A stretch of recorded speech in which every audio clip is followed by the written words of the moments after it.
आज की मूवी एक ऐसे बेड के बारे में है जिस पर जो भी बैठता या सोता है उसकी मौत होनी पक्की होती है। पर बहुत कम ही लोग मौत से बच पाते हैं। आखिर क्यों ये मौतें होती है और लोग कैसे बचते हैं, ये जानने के लिए पूरी वीडियो को देखें and do subscribe the channel. Movie की स्टार्टिंग में हमें एक बहुत बड़ा क्लब दिखाया जाता है जहां आग लगने की वजह से पुलिस आई थी और दूसरी ओर वर्जिल नाम का एक डिटेक्टिव भी आया था इस इंसिडेंट की इन्वेस्टिगेशन करने। वर्जिल क्लब में आकर इन्वेस्टिगेशन करना स्टार्ट कर देता है। तभी हमें एक और डिटेक्टिव एलिस को दिखाया जाता है जो मॉनिटर में क्लब की सीसीटीवी फुटेज चेक कर रहा था। तभी उन्हें पता चलता है कि चार दोस्त सैंडी, नैन्सी, फ्रेड और रेन मिल के क्लब का एक बहुत बड़ा फेमस शो देखने आए थे। तो उन्हें ये भी पता चलता है कि वो कुछ देर के लिए रूम नंबर 18 में रुके थे, बट उसके बाद वो लोग कहीं नजर नहीं आए। वर्जिल रूम नंबर 18 में चेक करने जाता है जो कि पूरी तरह जल चुका था। तभी कुछ फॉरेंसिक टीम वाले वर्जिल को बताते हैं कि यहाँ गैस लीक हुआ है जिसकी वजह से वहाँ आग लग गई थी। वहाँ कुछ डेड बॉडीज भी पड़े हुए थे जिनमें से एक की हड्डियां बहुत बुरी तरह टूट चुकी थी और दूसरी डेड बॉडी बहुत बुरी तरह जल चुकी थी। तो वर्जिल सोच में पड़ जाता है कि वहाँ क्या हुआ होगा और वो दोनों डेड बॉडी सैंडी और नैन्सी की थी, बट उनके दोनों साथी फ्रेड और रेन का कोई पता नहीं चलता। तो वो सोच में पड़ जाते हैं कि आखिर उन्हें किसने और क्यों मारा होगा। देन हमें फ्लैशबैक में दिखाया जाता है कि आखिर यहाँ क्या हुआ था। हमें वो चार दोस्त दिखाए जाते हैं जो कि रूम नंबर 18 के एक बेड पे सो रहे थे, लेकिन अचानक फ्रेड की नींद टूट जाती है एक अजीब से साउंड से। वो बेड से ही आगे बढ़ता है तो उसे अपना पेट डॉग रॉकी दिखाई देता है। वो उसे देखने बेड से उठता है एंड रॉकी की तरफ बढ़ता है। रेन कहता है कि वो यहाँ क्या कर रहा है, जिसे सुन के नैन्सी भी जाग जाती है, बट उसे वहाँ कुछ नहीं दिखता। तो वो फ्रेड से कहती है कि तुम किससे बात कर रहे हो, लेकिन फ्रेड रॉकी से बातें कर रहा था। उसे बेड के नीचे से कुछ आवाजें सुनाई देती है तो वो पलट के देखता है,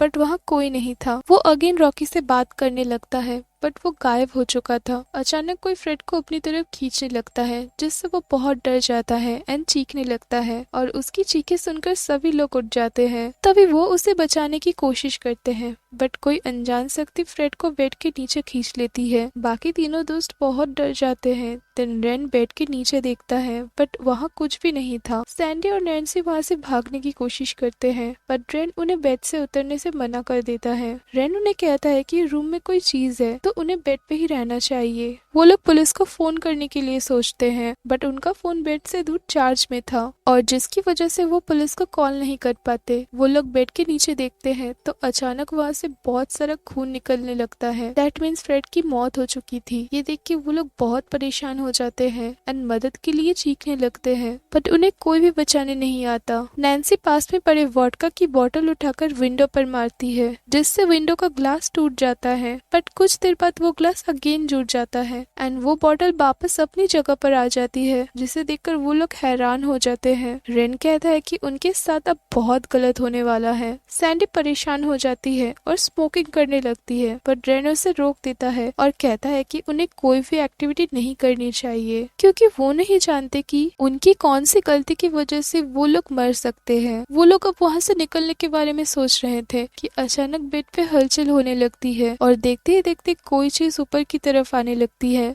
रेन उसे बहुत ध्यान से देखता है एंड कुछ ही देर में वहाँ से नैन्सी और सैंडी गायब दिखते हैं। तो वो खुद को बचाने के लिए बेड के ऊपर सीलिंग पर लटक जाता है ताकि वो चीज उस तक ना पहुँच सके, बट तभी उसे अपने अंदर कुछ फील होता है और वो बहुत डर जाता है। लेकिन कुछ देर बाद कोई उसका पेट चीर डालता है एंड नैन्सी और सैंडी के ऊपर रेन का ब्लड गिरने लगता है जिस वजह से वो दोनों बहुत जोर से चीखने लगते हैं। अब वो दोनों फ्रेड और रेन को ऐसे डेंजरस तरीके से मरते हुए देखकर बहुत घबरा गई थी और उन्हें कुछ भी समझ नहीं आ रहा था कि आखिर उनके साथ ये सब कौन कर रहा है एंड क्यों कर रहा है। तो अब वो सोचने लगती है कि आखिर वो इस रूम से कैसे निकले और साथ ही उनके ऊपर सीलिंग में रेन की डेड बॉडी भी लटक रही थी। तभी फ्रेड का फोन रिंग करता है जो कि फ्लोर में गिर गया था। वो दोनों उस फोन को देखकर बेड से बिना उतरे फोन तक पहुंचने की कोशिश करते हैं। तभी सैंडी को एक आइडिया आता है। वो ब्लैंकेट से पिलो को बांधकर फोन को अपनी तरफ खींचने की कोशिश करती है और पास आने पर वो फोन को उठा लेती है। वो जल्द ही पुलिस को कॉल करती है, बट उसे फोन से अजीब सी आवाजें सुनाई देने लगती है। वो फ्रेड की मदर को टेक्स्ट करती है कि पुलिस को कॉल करे क्योंकि वो लोग खतरे में है, बट मैसेज वहाँ पर पड़े फोन्स में चला जाता है, जिससे वो दोनों परेशान हो जाती है। नैन्सी कहती है कि अब हम फोन से भी कोई मदद नहीं बुला सकते। दूसरी ओर वर्जिल रूम नंबर 18 में था और उसे सैंडी का मैसेज आता है जो कि सैंडी ने सेंड किया था। वर्जिल को सैंडी का मैसेज 2-3 घंटे बाद मिला था। वर्जिल सैंडी से पूछने लगता है कि वो इस वक्त कहाँ है, जिसके रिप्लाई में सैंडी उसे बताती है कि वो रूम नंबर 18 में है। तो वर्जिल को लगता है कि कोई उससे मजाक कर रहा होगा क्योंकि वो भी तो रूम नंबर 18 में ही था जो कि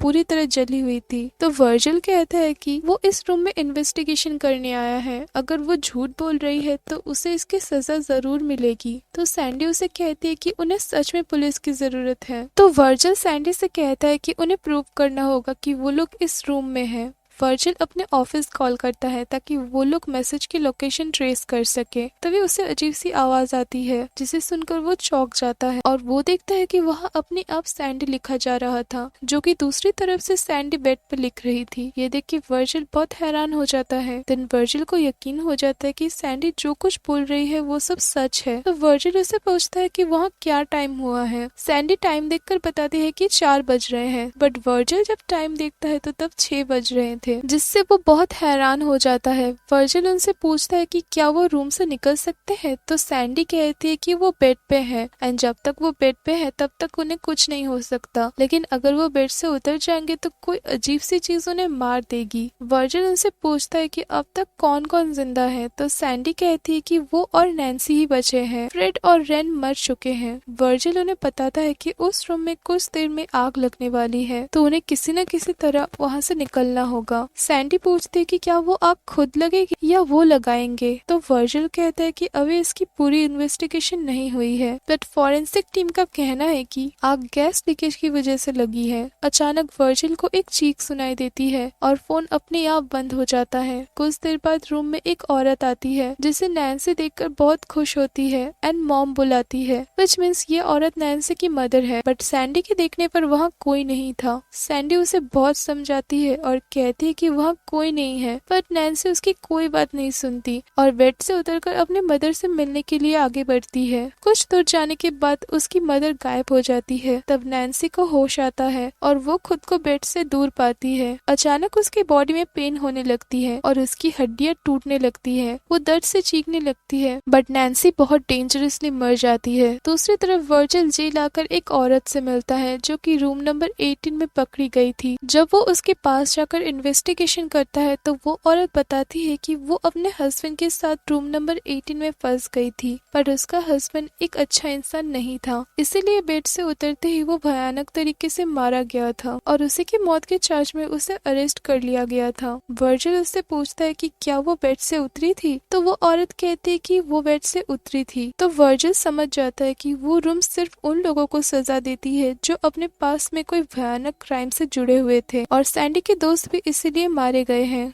एज उन्होंने अपने पास्ट में कोई ना कोई भयानक क्राइम किया होगा। सो वो जल्दी क्लब के रूम नंबर 18 में पहुंचता है और सैंडी को कॉल करता है। सैंडी के फोन उठाने पर वो उससे कहता है कि वो उस रूम से निकल सकती है अगर उसने अपने लाइफ में कोई क्राइम ना किया हो। वो रूम सिर्फ उन लोगों को सजा देती है जिन्होंने कोई बड़ा क्राइम किया हो। तभी सैंडी उसे बताती है कि वो खुद को और इस रूम को आग लगाने वाली थी, बट वर्जिल के समझाने पर वो रूम से बाहर आने लगती है एंड वो सक्सेसफुली रूम से बाहर आ जाती है क्योंकि उसने कोई क्राइम नहीं किया था। उसके बाद वो रूम अगेन अपनी पुरानी हालत में आ जाती है क्योंकि टाइमलाइन बदल गया था और सैंडी ने भी आग नहीं लगाई थी, इसीलिए रूम सही सलामत था। तो वर्जिल रूम को देखकर बहुत हैरान हो जाता है और बेड को देखने पास जाता है। देन वो एलिस को कॉल करता है और पूछता है कि वो कहाँ है, बट एलिस उसे पहचानने से इनकार कर देता है। वर्जिल परेशान हो जाता है और कहता है कि वो क्लब के रूम नंबर 18 में है, जिस पर एलिस बोलता है कि वो झूठ बोल रहा है क्योंकि वो भी रूम नंबर 18 में है एंड एक डेड बॉडी की इन्वेस्टिगेशन कर रहा है, जिस पर वर्जिल समझ जाता है कि अब वो उस रूम में फंस चुका है और उसे याद आता है कि उसने भी एक लड़की को बिना वजह मार दिया था। देन वो बेड पे बैठ के खुद को शूट कर देता है। देन हमें इस रूम की हिस्ट्री दिखाई जाती है। एक बहुत बड़े पेड़ पर उन लोगों को मौत का सजा दिया जाता था जिन्होंने कोई खतरनाक क्राइम किया हो। अब कुछ समय बीतने पर उस पेड़ को काटकर उसकी लकड़ी से रूम नंबर 18 के बेड को बनाया गया था और इसी वजह से वो बेड अभी भी उन लोगों को सजा देती है जिन्होंने कोई क्राइम किया हो। एंड ये मूवी यहाँ एंड हो जाती है।